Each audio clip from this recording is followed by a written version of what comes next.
Okay, we'll start in a few seconds.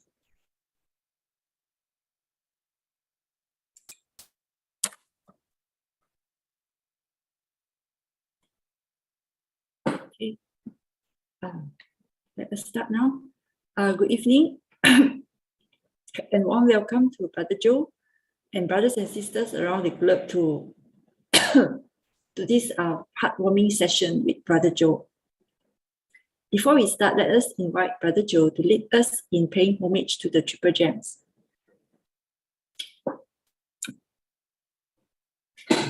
Let us pay our respects for these teachings and explanations to the Buddha and Master Ching Yen by making 3 sincere bows. Please rise, palms together. First bow. Second bow. Third bow.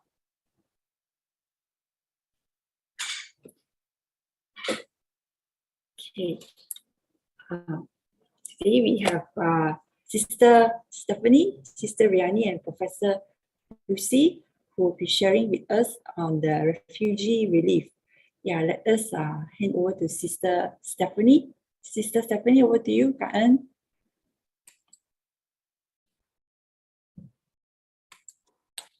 I think, sorry, Sister Lydia, I believe it's Sister Riani first. Kak En, sorry. Sorry, I will share first. Yeah, okay. Okay. Good evening, Brother Joe Huang and brother and sister. My name is Riani. Today, I would like to share about transforming mind, changing life. Let me share my screen first. Can anyone see my screen? I think can. Okay. For information, Su Ching handle around 550 to 800 cases annually, and about more than 50% of the cases were led by our English group, with 40 over uniformed volunteers actively. Sorry, Sister Riani, we can't hear you clearly. Your voice is coming in off and on. Oh, okay. How about now? Okay, better. Okay, better. Sorry. Okay. So, more than 50% of the cases were led by our English group, with 40 over uniformed volunteers actively participating in our monthly CBI activity. The lives of the refugee are full of suffering, so this is a good platform for self-cultivation. Despite the negative perception towards refugees, we have quite a few public members joining our monthly CBI activity. Some may join because they wish to help. Some may join because they were curious about the life of the refugee. Regardless of the initial reasons, once they witness the suffering of the refugee, their heart would be touched and they would be grateful for their blessings. As Master said, grateful, our heart would be touched and moved. Moved, we would be inspired to take action. So yeah, how come I cannot? Okay. Charity in CBI is not just about delivering cash aid to the refugee. We hope both volunteers and recipients can transform. Master reminded to us to end the disaster of the world. We must begin by transforming human hearts and minds. And one of the CBI vision is to evoke kindness, promote vegetarianism, and educate the refugee to take care of their bodies and mind. We hope to help people to help themselves. In order to do this, we must transform our hearts and mind. And I'm so fortunate to have the wonderful opportunity to witness this vision unfolding recently. This is Sister Lei Tuan, one of our basic Pusa. She is very diligent Pusa from the recycling center. Before this, she was just happy doing recycling, not really active in charity or other activities. Only recently, she started to join her community food care CBI cash disbursement. And last month, we organized a special event called Send Love to Mama for 60 refugee families. Sister Lei Tuan was on duty to help the refugee choose the pre-owned item from the recycling center. She was probably the happiest volunteers on that day, especially when the family found items that they needed from our boxes. She said that even though those items is not new and of small monetary, we were giving them something that they needed, and that she could feel that the family appreciated it very much. Now, we notice a bit of transformation in Sister Lei Tuan. When she is at the recycling center, she will only sort out things and was happy this item could generate income for such activity. But now, when she noticed some good clothes, toy, books, or stationery, her first thought would be for this refugee family, poor family. Like Master said, at the recycling center, we turn trash into gold. Now, she understands that this gold is not just in the form of money that we get from the sales, but gold in the form of love for others. Experiencing Dharma joy, her mindset changed and her heart is truly open. Dharma joy on top of Dharma joy. Doing recycling work now gives more meaning for her. This is our new public member called Sister Cammy, who recently started to join CBI last month. There is a funny but touching story behind this photo. Sister Cammy turned this refugee woman suffering from depression into a hugger. This Afghan family is suffering from depression. Her husband is blind in one eye and he recently lost his job. With 5 children to feed, they were at loss. And depression set in. She was all doom and gloom when we first met her. But despite being new, Sister Cammy was able to cheer her up with encouragement words and wonderful advice to help her rise from her depression state of mind. She was in much better state and was happy enough to give Sister Cammy a big hug when we left. And on our second visit, she was so happy to see us again that she actually sought Sister Cammy with a big hug again.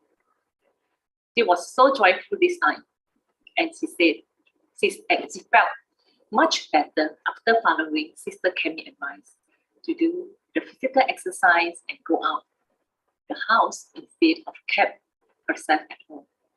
Sister Cammy also shared her new tips on the second visit, how to calm her mind by doing simple meditation.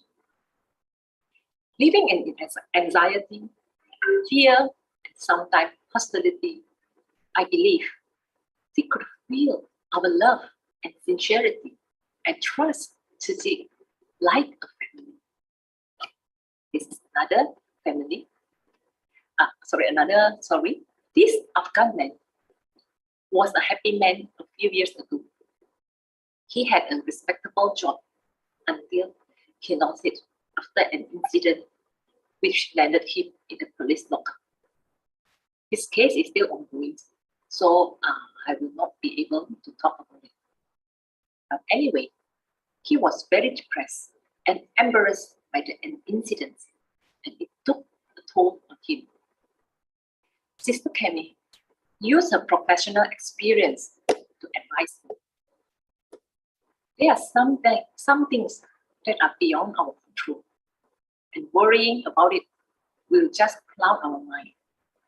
Instead of harping over the loss of his job, Sister Cammy advised him to take up the offer of another job, even though the pay is not high. But that new job will take his mind off his worry and provide opportunity for him to help others, because the new job actually is serving in our city clinic. I think it helped him to reassess his condition, and he looked more cheerful when we saw him again during our second visit recently. For us, volunteers, We are here to ease his suffering, not to judge him, whether he is guilty or not. And that realization itself is part of our cultivation in this journey. My last story, this young boy, 19 years Afghan, you can see here, he looked perfectly contented in this photo. Actually, this is a definitely contrast from how he looked when we first met him. Another doom and gloom who just refused to look at us in the eyes. He also suffered from depression and is still receiving treatment from Su Ching Clinic. He came to Malaysia alone at 15 years old, has a history of being mistreated by his stepmother, which affect his ability to work and have anxiety issues. Sister Kemi is able to advise him, build his confidence a bit. To help him, I also offer to connect him to another Afghan boy who managed to learn free graphic design and English online, despite his challenge. This is my WhatsApp communication with the other Afghan boy. I thought if I could connect this young man with another fellow refugee who had gone through the same path of suffering, but bounced back on his feet, it will provide the much needed emotional support to him and give him hope for his future. And yesterday, I was so happy when he finally agreed, this 19 years old boy agreed to my suggestion to connect to this 17 years old boy. Last night, they already exchanged messages. And this 17 years old boy even promised me to guide this 19 years old boy and take his depression away. As this boy actually had benefited from our help before, I am very happy that now he is able and happy to have another fellow refugee. Hopefully, we ignite the love in his heart so he may continue to help a lot more people. And if you look at Sister Kemi in this photo, I'm sure you will agree with me that she too finds joy in her giving and her experience with the refugees. And in this journey, I'm also sure that Sister Kemi also learned a lot of things about herself, what she can do, and the blessing that she has. The journey in Su Ching is a journey of self-discovery and gratefulness. I am so grateful and full of Dharma joy of watching this transformation of how the PhD volunteers start to changes and see the transformation among our care recipients. Once they understand that they are not alone, and they also be able to trust somebody outside their community, it is easier for them to move on positively after that. In a group of 2 or 3, one is a teacher. We all learn from each other. And in Su Ching, we work as a team, regardless whether we are from a different community, different functional group, or medical team. When we work together, we can learn from others and use their experience, knowledge to help us, help our care recipient. And this is also what Sister Stephanie did. Let us invite Sister Stephanie to share her story, how she and our Professor Lucy transformed another family. Okay, without further ado, Sister Stephanie, the platform is yours. Kanan, Sister Riani, Kanan very much. Okay, a very good evening to our beloved Master, Abot Sufu, Brother Joe, and all the brothers and sisters who are here tonight. Okay, I am going to start to share my screen now. Okay, thank you so much, Sister Riani, for inviting us to share a little story about our POC Hamid Shukur and his son Abu Just like to ask if everybody can hear me clearly and see the slides. Yes, very clear. Clearly, yeah. Brother Robert. Okay, Kanan, so much for letting us share. Okay, today we are going to share, as I said, about Hamid Shukur, who is a POC in round 8, yeah, and he lives in Kampung Subang, Shah Alam. And this report was actually prepared on the 3rd of April this year. So on this round, the first time I met Hamid, this is how he looks like. If you can see his eyes, yeah, he looked very worried to me, you know, and he was extremely, he looked like he was very stressed out when I first saw him on the 30th of October, 2021. Okay, he's a 27-year-old Rohingya from Myanmar. All right. At that time, he was out of job. All right. And the first thing I remember right after I gave him the envelope, he asked me, can you help me to go to USA? I want to go to USA. Can you help me? So he seemed like very urgent, you know, in his, as he was talking, you know, there's so much urgency in that. So I asked him, why do you want to go to US? And he said, it's because I need to seek medical treatment for my son, Abu. Okay. So I asked him more about Abu, his son. And so he gave me, he brought a stack of medical reports out from his house. All right. We were not supposed to go into their homes at that time because it was still MCO. So going through all the medical reports, I finally picked out the latest report. And according to the latest report, which was on August 2020, Abu, his son, was diagnosed, with severe global developmental delay. All right. So he was 4 years old at that time when he saw the doctor on 2020, and the doctor's diagnosis of him was that Abu just globally, he had developmental delay, and he cannot roll over, he cannot sit up, he cannot crawl, he cannot walk, he cannot talk or make comprehensible sounds at 4 years old. You know, so at that time he was already 4. So after that, I went back and I told Hamid, I said, can you please show me the video of your son? So this is the video that he took. I'm gonna play it for everybody. Yeah.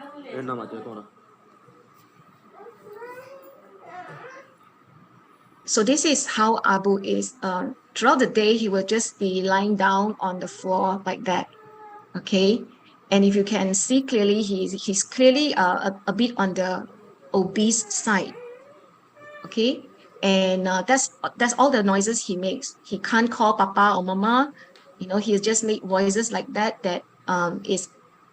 that's not clearly indicating what he wants. He can't do that at all. Right. So what happened is that at home I start to think about it a bit, because it made me recall my journey with my daughter 20 years ago. This is my daughter Jane at 3 years old. And this picture was taken after her major heart operation at the Cleveland Clinic, Ohio, in the US. Right? She had many surgeries done locally, but the final one had to be done in the US. And at the time, it was supposed to cost us about 1 million ringgit. But because there was a special, sponsorship program for Asian countries, we had to pay 250,000 at that time. So this was 20 years ago, and this is my daughter today. All right. So it got me thinking about what I can do for Abu, because to me, I felt that Hamid and Abu's hope seemed so far away, and this hope, right, depended on others' decisions and actions. Because you see, the UNHCR decides when, you know, or even if his approved or not for Hamid to go to US. So Master has always taught us that we need to seize the present moment to do what we can. All right. So something that is so far away, we must try to bring it to the present moment. That's all I thought. We must be able to bring their hopes closer to the present, because I felt that his hope was just so far away and it depended upon somebody's decision. So I decided to take a closer look at his report because I have taken pictures of the report. So I scrolled through it and I saw that, okay, he needed MRI brain, he needed MRI on his brain, he needed eye assessment, he needed genetic testing. All these are a bit far off for me right now, for us right now. But if we look deep closer, what he needed was also physiotherapy, occupational therapy, and regular podiatric visits, which I thought, yeah, these are immediately doable by our TIMA doctors. So I quickly made a call to the window, TIMA window in that area, and I was referred to Professor Lucy. And we, of course, after some time, there was some, you know, there was some other issues going around. So finally, on the 21st of December, we paid our first visit to see Abu. Okay, and this is Professor Lucy. She's a podiatrician. This is our commissioner in waiting, and that's Sister Josiu. And this is Peter Tan, Professor Lucy's medical student at the University of Malaya. Okay, so this, as we walked into Abu's house the first time, this is what we saw. And now I would like to invite Professor Lucy to share this part. Professor Lucy? Professor? Just unmute yourself. Okay. Thank you, Okay. Sister Stephanie Chiu. Can you hear me? Yes, we can. Yeah, okay. Good evening, Abbot Master Sifu and Brother Joe. And I wish to thank Sister Stephanie for inviting me to make a visit to Abu. So this was our first visit on the 21st of December. And as you can see, he was just lying, kind of not moving very actively, not like a 6-year-old child. I think he was already 6 years old at that point. And he wasn't suddenly not moving and behaving like a 6-year-old child. And I noticed that the parents took us up there, and he's kind of a bit weak, and he was overweight. And so I felt that, okay, we have to take this one step at a time. So we started interviewing the family about the about the history of how he was born, what happened at the time of birth, just to make sure that how we got it. And mother turns out to be a very young lady. I couldn't remember the exact age. And Abu was her first born. And Abu was born in Malaysia. And I think it was a cesarean section because there was not much progress during the labor, and it was a big cesarean scar to get the baby out. The baby was quite big, and even then, right from the beginning, the doctors already noted that he had a biggish head, and he was not very actively moving, and he didn't cry very well. And he had some difficulty coming to the first few days, but he made it through. And there were visits for epilepsy and all that. But I think that has more or less kind of settled. And they also dug into the history of the relationship between the father and mother. It looks like they were closely related. So they were first cousins. So when we have that kind of history, usually it tells us that is a genetic problem, and it is what we call an autosomal, either recessive or it could be a dominant. But it doesn't matter, because what happened was then the mother went on to have a second pregnancy. And then during the second pregnancy, the child was also in a similar situation as Abu. Same condition with abnormalities similar, but this second child was not so lucky. He passed away very soon after birth. So Abu is their only surviving child, and the mother has gone through 2 cesarean sections. So father is really worried about the future for her future pregnancies. So then we examined Abu and noticed that he was really floppy. His muscles were weak and were soft, and he couldn't have really good eye contact, and there might have been some cataracts, and then he's no speech, but he seems to be like when we kind of he didn't want to have eye contact with us in the beginning, but eventually he would look at us kind of like not too sure. He seems like to the gaze is a little bit discordant. I mean, in the sense that the eyes got like a squint like that, and he didn't move very much. As you could see, he had to be supported in his even in the upright posture for us to examine him. So we also noted that he had quite a lot of truncal, abdominal fat.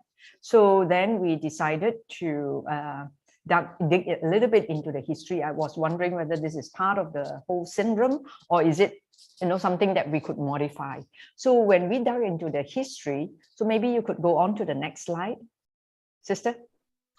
Yeah, so we found that when we examined him, we put him in the sitting up, supported, and then when we put him on the prone, we call this a prone position. This is a very common position for animals. If you look at four-legged animals, they're always in this position. The dogs, the cats, they're in this position. And sometimes when children are in distress, when we put them in this position, they feel very comfortable. You see, so we really like some animal instincts in us. So I decided to put him on the prone and then to see what he was like, to see whether his spinal cord, his spine muscles were strong or not.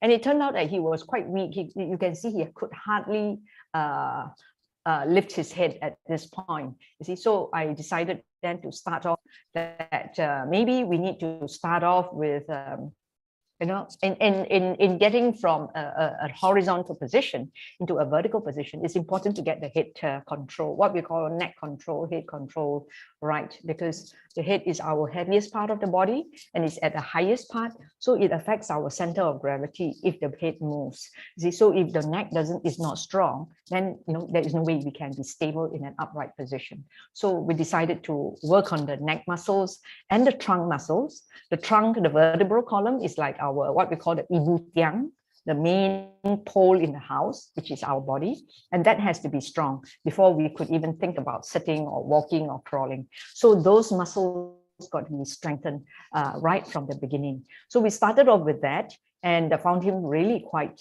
soft and kind of flabby. And then we decided to move into the diet. Maybe we could show the diet. So this was what he was actually eating. He has 2 meals a day. And this is his breakfast was sweetened milk, not even a milk, it's a creamer, and with Milo. And that's what he had, which is, of course, is pure carbs, okay, carbohydrates. And then his dinner was also another pure carbohydrates, rice with some gravy. So that was definitely not, that this kind of diet contributed to his kind of round tummy and doesn't give him very much nutrient to develop his muscles. So we taught him to modify his diet. So we took the plate, that Sister Stephanie went to the kitchen, we took the plate, and then we say that this is the amount of portion of rice that he can eat. That is all, 1/4 of a plate. In our local lingo, we call it suku separuh, meaning you can have the rice is 1/4, and then the quarter of the plate is the proteins, which is like the beans, the lentils, and then the other half of the plate are the vegetables. So, and then definitely that sweetener and Milo, we have to stop it, and we can replace that with fruits or plain water. So that was one of the first dietary advice that we gave him. And I must say that the parents, I think Sister Stephanie immediately went down to the shop there to get the lentils for them so that they could cook it. Okay, so I think that is, I think that is where we went. Yeah, all right. Sorry. Okay. All right, thank you so much, Prof. Thank you so much. Okay, I'm going to continue from here on. So for us, right, if we read the Sutra of Infinite Meanings, it is said in the chapter of virtue that bodhisattvas are the relief, protection, and support for all living beings. At any time, anywhere, they would serve as mentors and guides. They also serve as the eyes for the blind, and they set right the minds of the wayward and deluded. So I think all of us, when we go out to see the refugees or our care recipients, right? We always carry this with us, and this is the sutra that Master have paved Tzu Chi with, to lay it out for all of us to walk the path of the Bodhisattvas. So if I may continue, right? I recall that at the first time I met Hamid, actually, I gave him a bamboo bang. I was trying to tell him, because after he related to me, I took a bamboo bang from my car, and I told him, why not we try to pray for Abu every day? All right. So we pray for Abu to have, the good conditions to receive help. Okay. So little did I expect that at the end of our first visit, Hamid, our POC, he actually took out a bamboo bag filled with coins. In fact, when I took it back and counted, it was 32 ringgit. All right. So here you can see that we're trying to share, of course, Master's teachings with them, where they can start, accumulate kind, loving thoughts daily to create blessings for themselves. And of course, with the money that is donated to Tzu Chi, they are creating blessings for others. And we encourage Mummy to actually let Abu, do it, daily. Okay.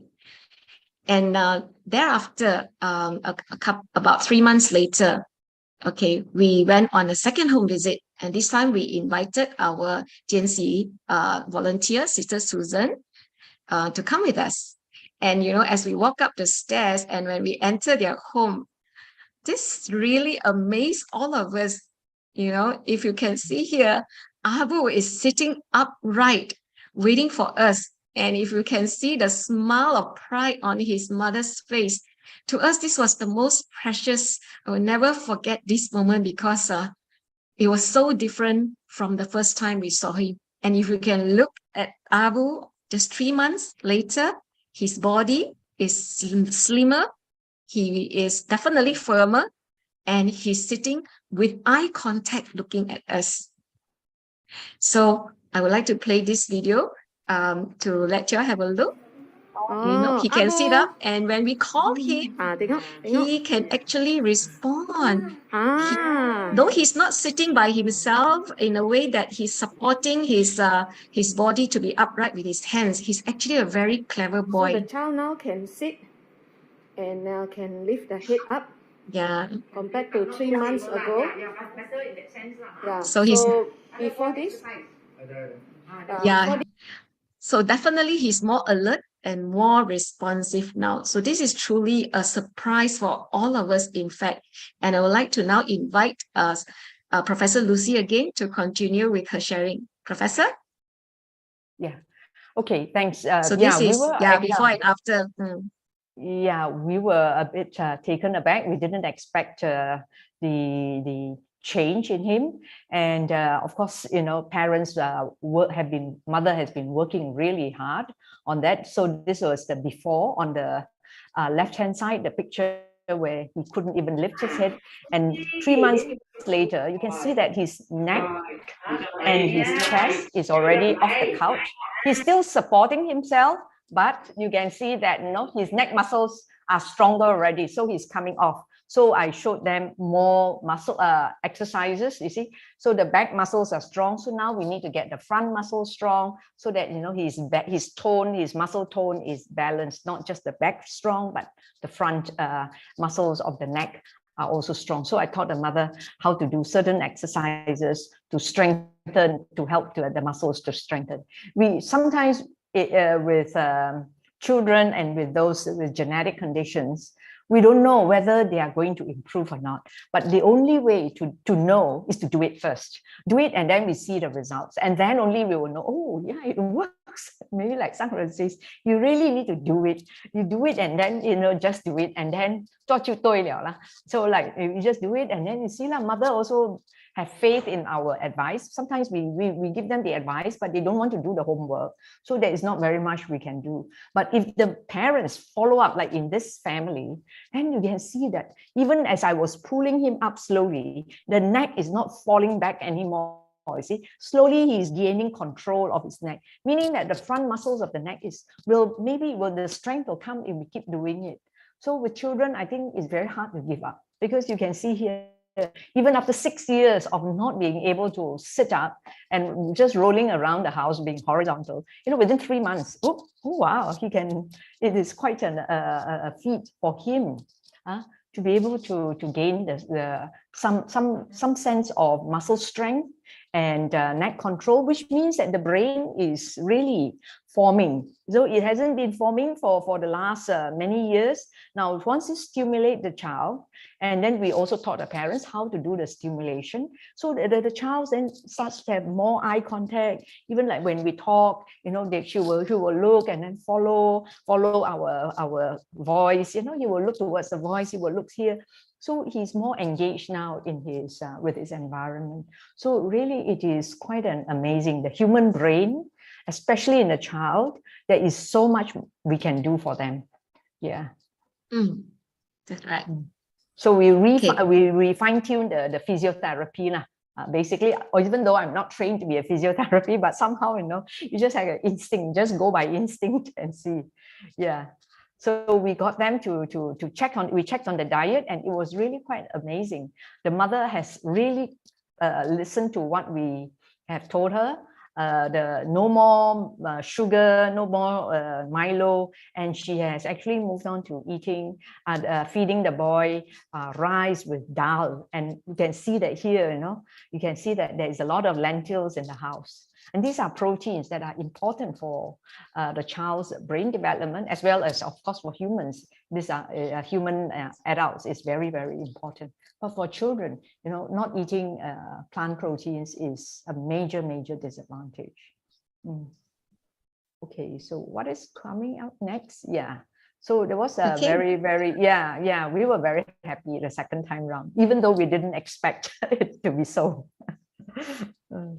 All right, thank you so much, Professor. So moving forward, right, the plan that Professor has for us is that we will continue to visit this family every 2 to 3 months. In fact, our next visit is, I think, next week, right, Professor? We will go earlier, right, this time? Yeah, so our goal is actually to strengthen Abu's spinal muscles, as Professor said it, to enable him to at least sit upright without the hand support that he was doing just now. So in the meantime, what else could we do? What more can we do? Really, we're very encouraged by the results. And of course, we have a lot of role models that we could learn from, especially like from Sister Lacey, Sister Riani, and all that. And this is how we learn to walk the path with each other, from each other. So we also encourage Hamid and his wife to learn English. So to also give them the hope, so that they can learn while they are waiting for their resettlement. In fact, Hamid is very excited about it. When I spoke to him about it, it's just that we are still looking for the most suitable program for him. So I always remember what Master says. We don't persevere because we see hope, right? But it's because we persevere. It's because Hamid's parents persevered like this. Every day, the mother would fail. Without fail, she would do it. As Professor required 100 spinal walk every day on the back. She does it every day without fail. And because they persevered, there is hope. And also, we reminded them that actually Abu is actually a very blessed child, because we can see his parents love him very much. And also the Su Ching family loves him very much. And Master always reminds us that with a loving heart, truly nothing would be impossible. At the same time, we also invited our Jianxi Pusa, Sister Susan, to help by distributing some used but towels that are in good condition, and also clothes that are in good condition for the family as well. And of course, on this second visit, in fact, we're so please let the bamboo bank spirit is alive and ever flowing in this house. Hamid very excitedly came out before we left. He also came out with this bamboo bank of his and passed the coins to us, and this time we collected a total of 23 ringgit. So you can see the receiver has turned into a giver, and they are sowing the seeds of great love. To us, our master has, like as master always say, this is finding being spiritually rich, okay, finding the spiritual wealth in them. So we are truly very happy. And if you look at this picture, right, look at Abu's eye contact. When we speak, he will look at us when he's just looking at us. In fact, even during the first visit, we felt that this boy, despite his physical disabilities, despite everything, we did see a spark of intelligence in his sixth consciousness, in fact, in the mind, because of one very poignant movement he did. He was lying on the floor, and I think that time the floor was quite hard because it was without this mat. And somehow we saw him slowly moving his head up onto Professor's lap. So we were actually stunned by that and say, wow, actually, he has a mind that is, with cognitive power, so do not underestimate that little act. And it's proven now that 3 months later, he looks like this. And in fact, this is from our third visit. We had a third visit, I think sometime in May, and 找来人医会医师协助复健，阿布也从一开始只能平躺，到后来渐渐可以坐立。So the first stage is actually to control the head. In order to be able to sit, a child have to control the head because the head is the heaviest part of the body, and the head is at the tallest part. So the center of gravity is, if the neck muscles are not strong, then the head control is poor. Then the center of gravity is always unstable. So the first thing is to get the neck control good. So the way to do is to try and get the child to exercise. The wheels of the bus go round and round, round and round. We try to put in the therapy lah.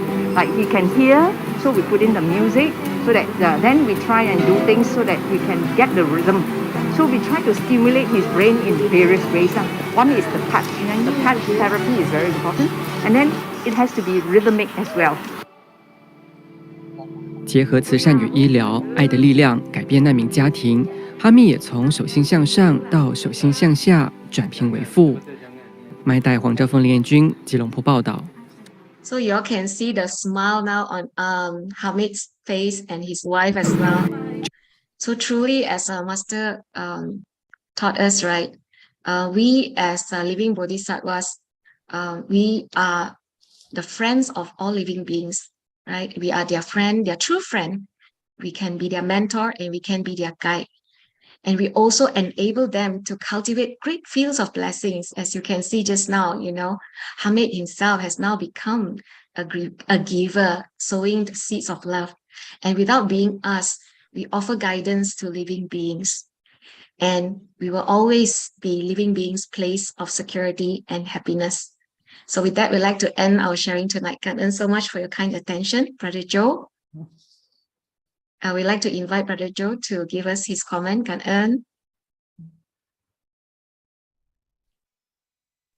ơn. Wow. So thank you for tonight's team, starting with Riani and also Stephanie and then Professor Lucy. I think I was stunned by how involved we all are, how involved you are all in the lives of these far away and troubled family members. I call them family members, but you treat them truly like family. I can only call them family, but you treat them like true families. And I think that you've done, I think you've probably done more for them than what I have done for my own family. Because, I think I'm fortunate in that my families are sort of all very independent. And when they needed help, they find ways. But I think just as what Sister Stephanie said at the end, it is what we can do for those that are in need. It is what, and let me go through, I make a lot of notes. Let me go through what Sister Riani shared first. I'll go in sequence. First of all, I think it's wonderful that Riani kept on mentioning Sister Cami, but she didn't share today, right? Is she online also? That is she, because she's like features so prominently in all her sharings, and if she's online, Yes, maybe yes, Brother Joe, she's online. She's online. Okay, so would Sister Cami would like to say something, because you did so much. You help them, you help the people that are depressed, right? And you help them from doom and gloom, right, to happy hugger. You hug them, and there are a lot of people that are depressed. With Cami, would you like to share a little bit? Cami, so Cami, would you like to say some words on your video? Cami, where are you? iPhone.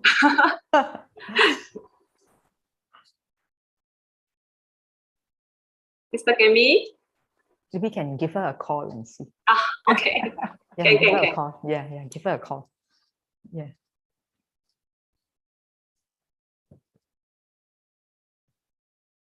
So I think while Riani is calling, I think this is the best form, of flattery in that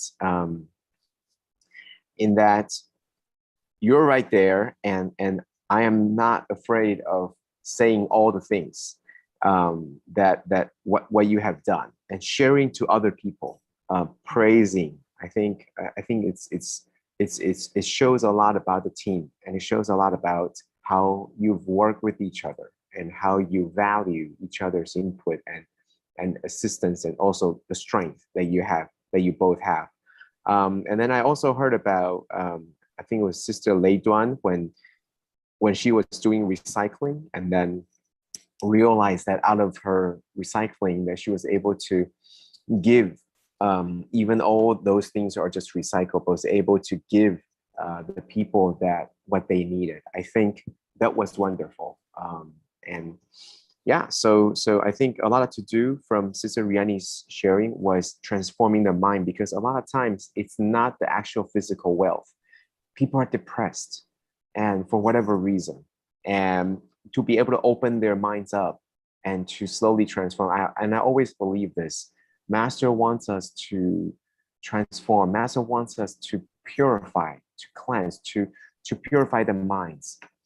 And I always think that that's a very high goal. But I also believe that, if you can make somebody smile, that's already purifying their minds. When they're upset, when they're angry, or when they're just having a bad day, they see you, and you give them a little bit of hug, or you give them a little bit of push, you give them a little bit of help, and then they have that smile on their face. That's purifying already. So don't underestimate what you can do. Don't underestimate that, purifying mind, it's so hard. People are so difficult to transform. People are so difficult. They're so hard, they're so difficult to change. Well, you know what? Let's start by changing their facial expression. So when they began to smile and agree with you and nod, that's when you're changing their hearts already. So, and a little bit at a time, it will accumulate to the greater parts of the transformation. So don't give up. I think that is absolutely wonderful. So it seems that Sister Cami had ran away. Sister Cami is camera shy. She said next time. That's okay. That's okay. I don't mean to put her on the spot. I just think that for someone who opened up so many people's heart, I would like to hear from you too. Next time you'll open up for us, okay?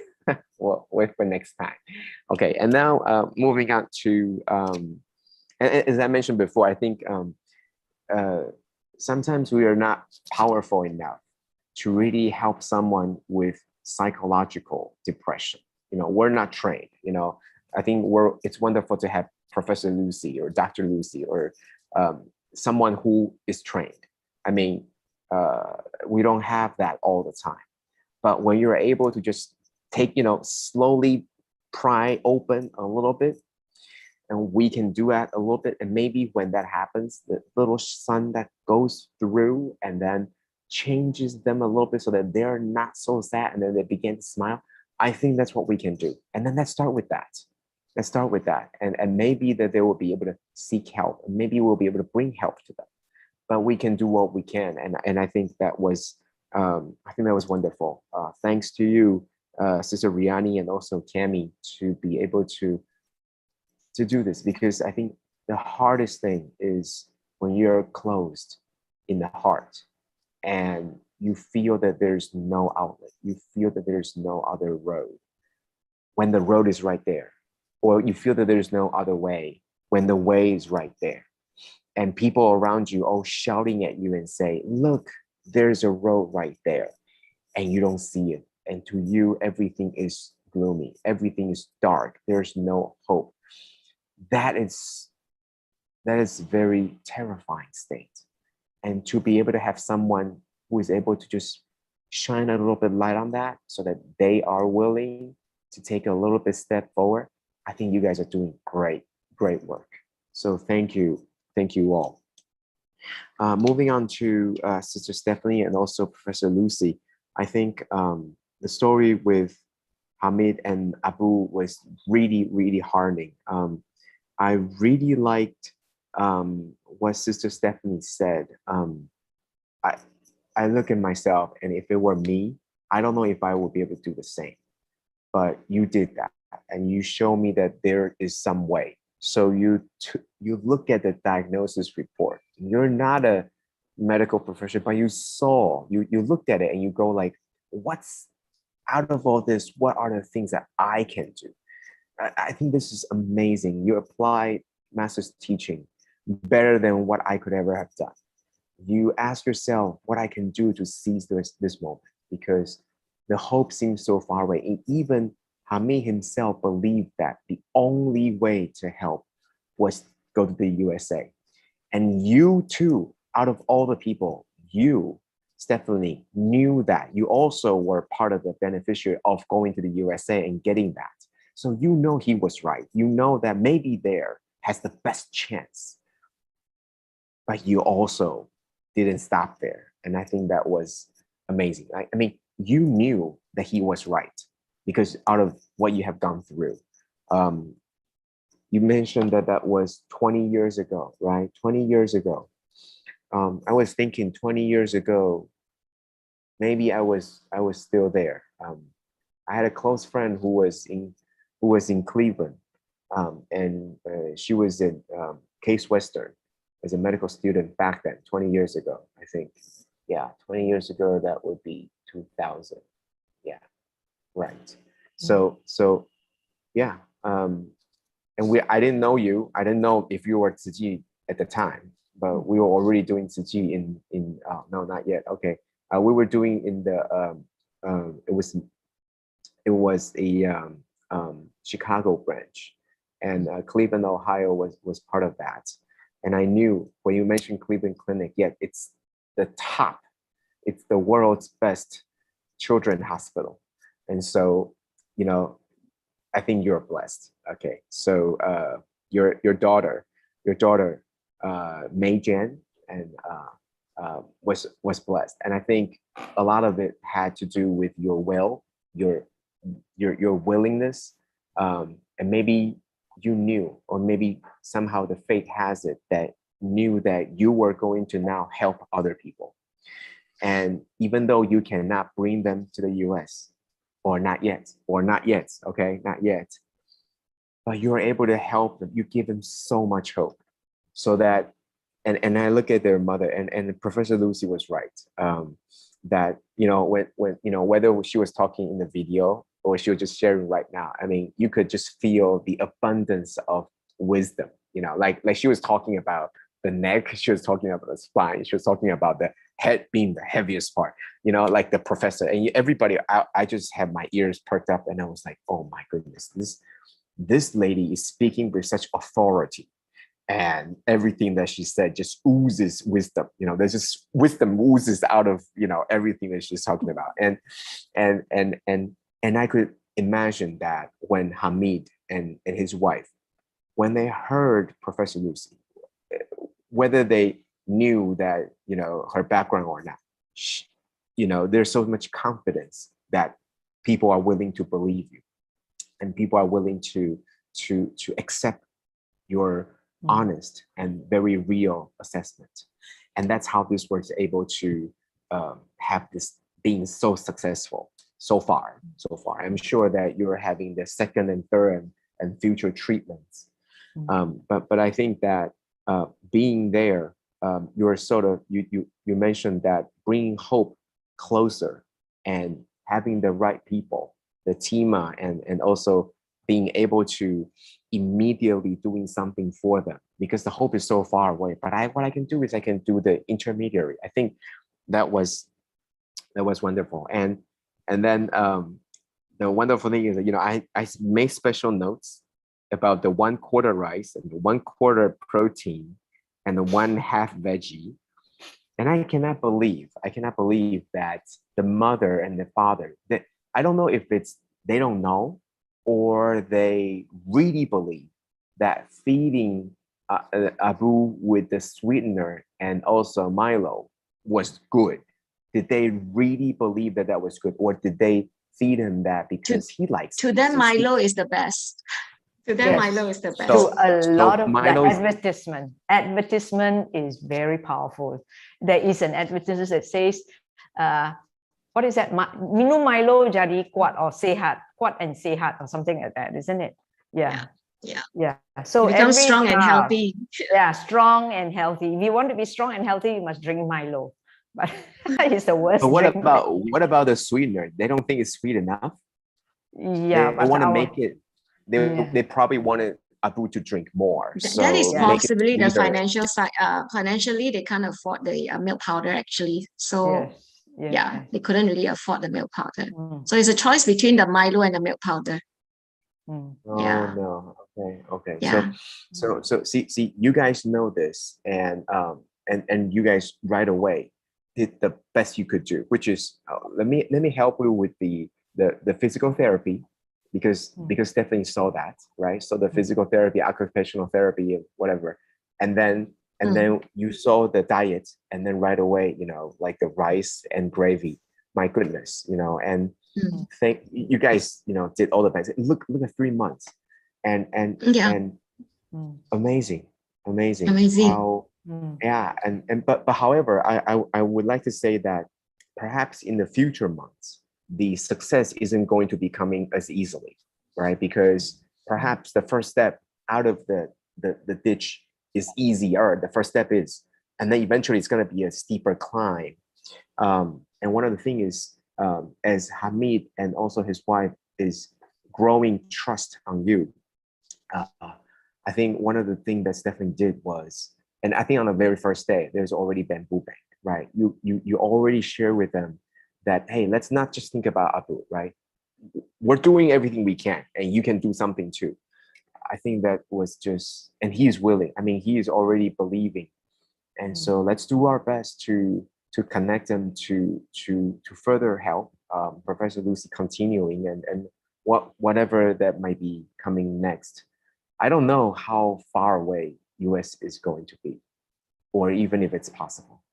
Like you said, it's all the decision. It's hanging in other people's hands, and you can't choose, and you can't even beg. And I think that's the hardest part. But what can we do? And I think let's make the best out of this. And you guys certainly are.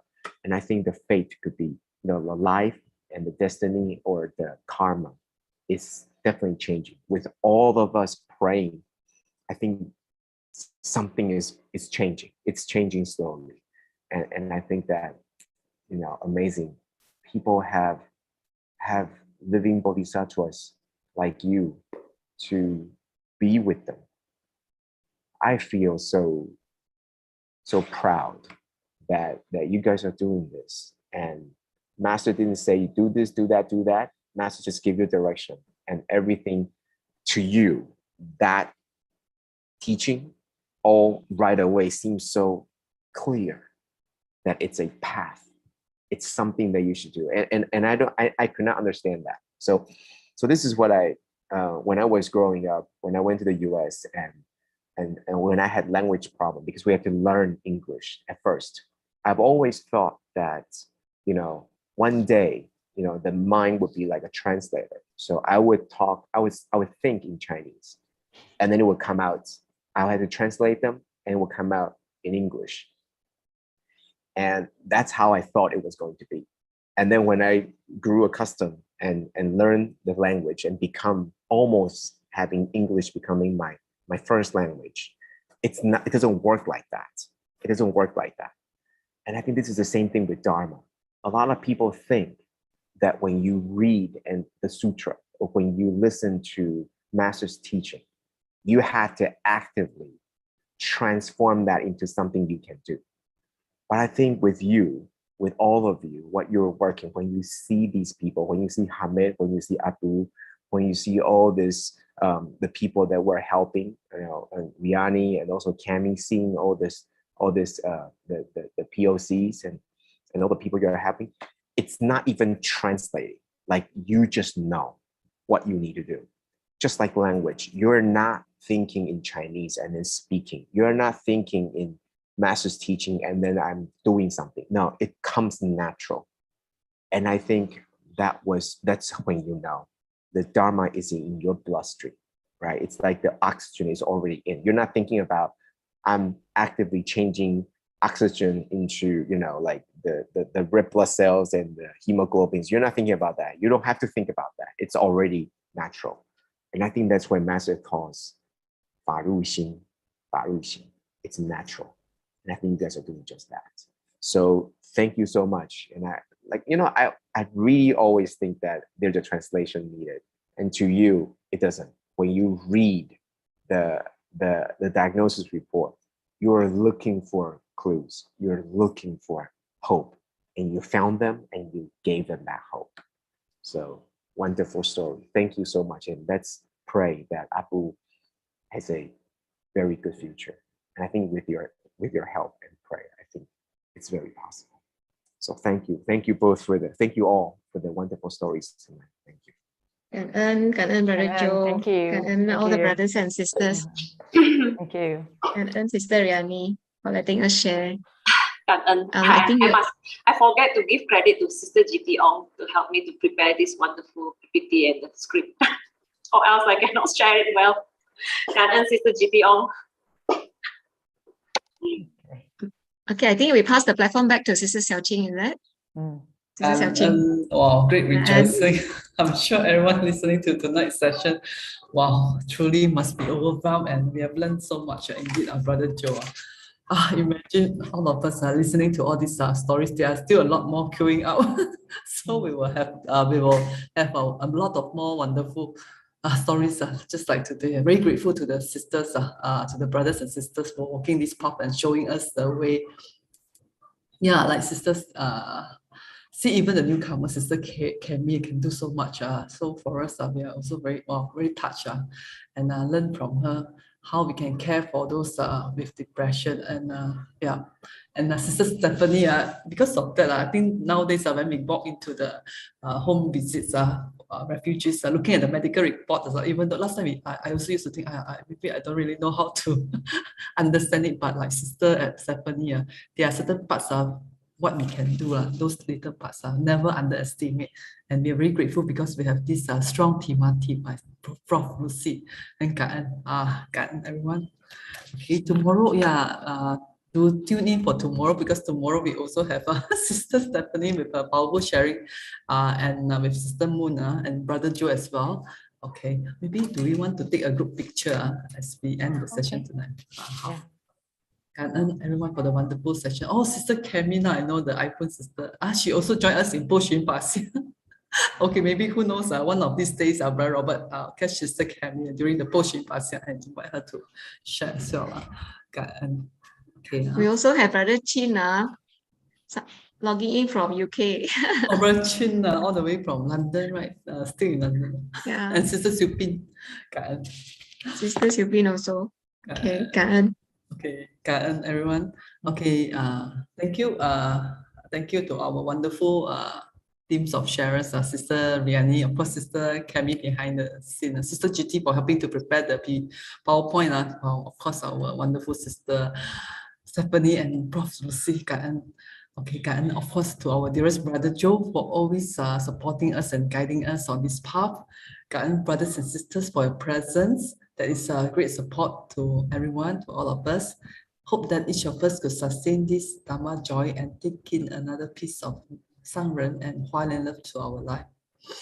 Let us invite Brother Joe to lead us in making 3 vows to the Buddha and Sangren as we depart to apply all these wonderful teachings in our everyday life. Let us pay our respects to our teachers of life, universal truth. Come together. First vow. Second vow.